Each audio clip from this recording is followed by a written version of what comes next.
मान्य शरीर बाबा जाधव आयोजित भव्य दिव्य मैदान आणि या मैदानातला सेमी फायनल एक पळतोय पैलवान केसरी 2025. सुंदर गाड्या धावत आहेत.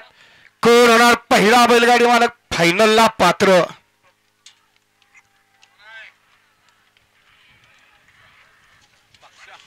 अतिशय सुंदर लढत झाली.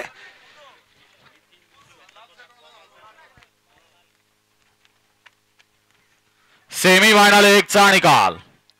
एकचा निकाल आहे. तास क्रमांक 3 वरून धावलेली गाडी आई बाळुंबाई प्रसन्न, सूरज भैया पवार, रोहित सेठ गोरचे आणि पैलवान सप्लाय झुंबरडे वडूज या गाडीचा प्रथम क्रमांकाला विजेता बैलगाडी मालकाचं त्यावर बसलेल्या नितीन ड्रायव्हर हरवडीकरांचं हार्दिक हार्दिक आणि हार्दिक अभिनंदन. सुंदर अशी गाडी पळाली. उजवीला पळाला श्रीकन्या प्रमोद सेठ पाटील, गुले पाटील तालीम संघ महादेववाडी पुणे, रोहित भैया गोरसे आणि पैलवान सूरज पवार उंबर्डेकरांचा पक्षा पळाला. त्या जोडीला डावीला पळाला संजय शेठ गांगलेवाडी, युवराज पैलवान चोराडे यांचा आदत किंग गुरु पळाला.